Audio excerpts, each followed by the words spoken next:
हर हर महादेव मित्रों। दोस्तों आप सबको मेरा नमस्कार। मित्रों मैं पंडित विनायक शर्मा आज आपके सामने मिथुन राशि के ग्रहों की जानकारी लेकर उपस्थित हुआ हूं। मित्रों मिथुन राशि के ग्रह इस बात का संकेत दे रहे हैं कि पहले भी दे चुके हैं, मैं पहले भी कह चुका हूं ये चीज कि मिथुन राशि के लिए पुश्तैनी धन के विवाद के योग चल रहे हैं। तो दोस्तों पुश्तैनी धन के बंटवारे, उनके विवाद, उनके कानूनी मामलों के योग मिथुन राशि के लिए काफी समय से चल रहे हैं। और मित्रों ये उनके ग्रह गोचर के आधार पर ही मैं कह रहा हूं कि मिथुन राशि को इस मामले में जरूर यानी कि कभी कभी तो स्थितियां बिगड़ जाती है दोस्तों, तो कोर्ट कचहरी भी होती है, बाहर भी जाना पड़ता है, किसी तीसरे पक्ष की सहायता भी लेनी पड़ती है। तो मिथुन राशि के लिए पुश्तैनी धन के विवाद यानी कि चल रहे हैं और कुछ मामलों में उनको इस मामले में जीत भी मिली होगी। तो दोस्तों पुश्तैनी धन के मामले में कुछ मामलों में जीत भी मिली होगी, निश्चित तौर पर अगर नहीं मिली है तो इसके आधार पर मैं एक बात बता देता हूं मित्रों। आज का ये वीडियो मिथुन राशि के लिए उनके पुश्तैनी धन के विवाद कब हल हो सकते हैं और ये विवाद क्यों हो रहे हैं इसके बारे में बताऊंगा मित्रों।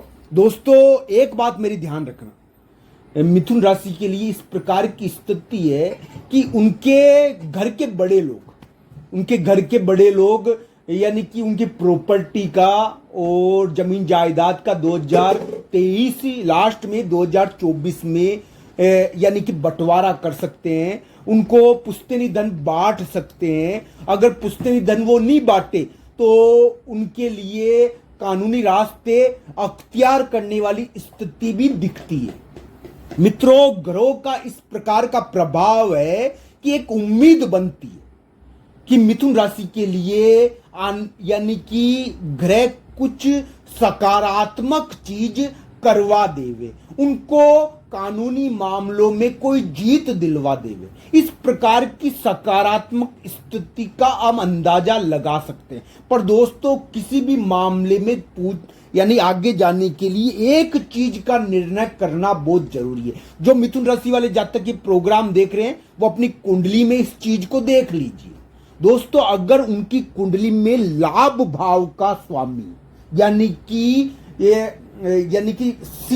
एक प्रकार से मैं कहूंगा कि मंगल अगर उनकी कुंडली में कमजोर नहीं है, बुरी स्थिति में नहीं है, तो उनको इस पुश्तैनी धन के मामले में अगर उनके कोर्ट कचहरी या विवाद हो रखे हैं तो इसमें उनको जीत मिलने की संभावना काफी बढ़ जाती है। और अगर उनके ये मंगल नाम का ग्रह बुरी स्थिति में कमजोर बैठा हुआ है, शनि से पीड़ित है और या ज्यादा मात्रा में कोई बुरे भाव को ग्रहण करे हुए हैं तो दोस्तों उनको अपनी कुंडली थोड़ी ध्यान से देखनी चाहिए, क्योंकि ये मंगल उनको कानूनी मामले में या कोई पुश्तैनी धन के विवाद में बुरा फंसा भी सकता है।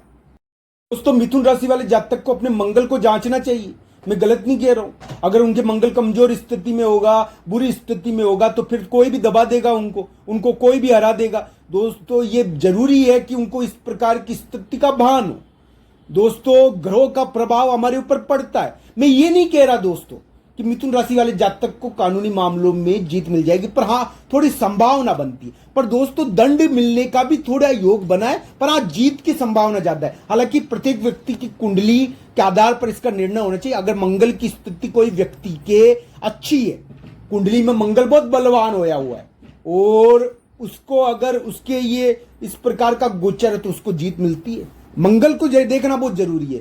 मंगल अगर राहु से पीड़ित है किसी के तो उसका धन तो दूसरे खाएंगे ही खाएंगे। तो इस प्रकार की स्थिति को देखना चाहिए। मिथुन राशि के लिए कानूनी विवादों के योग बने, पुश्तैनी विवादों के योग बने, उनके जो यानी कि जो बड़े लोग हैं पुश्तैनी विवाद करवा के इस प्रकार की स्थिति उत्पन्न हो जाती है। यानी कि इसमें थोड़ा बहुत तो यानी कि प्रॉपर्टी का बंटवारा होने की स्थिति आती है। ये 2023-24 में भी बना था और 2025 तक रहेगा। इसमें पुश्तैनी धन बंटता है, ऐसा होता है, कभी कभी देखने को मिलता है। और पुश्तैनी धन बंटने का योग अभी चल रहा है मिथुन राशि के। पर दोस्तों इसमें पुश्तैनी धन के बंटवारे में फूट या विवाद का योग भी है।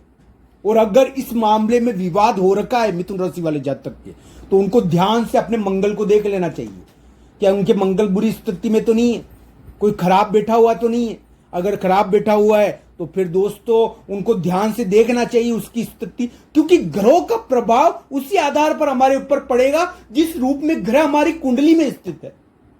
अगर कुंडली में खराब स्थिति में ग्रह बैठा हुआ है तो फिर हम उसको रोक नहीं सकते उसके प्रभाव को ग्रहण करने से, तो फिर उसके प्रभाव तो पड़ता है ना मित्रों। मैं आज आपको एक उपाय बताऊंगा जो आपके इस मंगल को बलवान कर सकता है, आपके मंगल को आपके लिए सकारात्मक कर सकता है। और अगर किसी के लिए ये बुरी स्थिति निर्मित हुई है तो उसको कैसे पॉजिटिव किया जाए, इसके लिए उपाय दोस्तों आपके लिए बड़ा कार्य कर सकता है। उपाय का फर्क पड़ता है दोस्तों, उपाय एक प्रकार का कर्म ही है दोस्तों, कर्म का और उपाय का एक प्रकार का संबंध है, इसलिए उपाय का फर्क पड़ता है। उपाय गोचर के अनुसार होना चाहिए, ग्रहों के अनुसार होना चाहिए।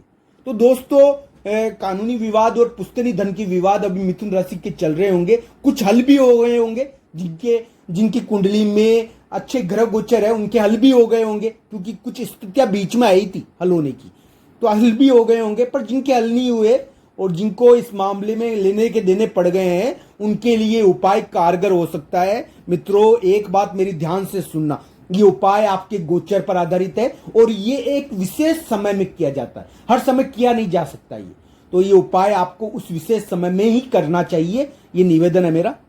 तो अमावस के दिन जब अमावस आती है तो अमावस के दिन इस प्रकार के स्थितियां देखने को मिलती है। अभी मिथुन राशि वाले जातक के कुछ ग्रह इस प्रकार के हैं जो उनके थोड़े पितरों को नाराज करते हैं।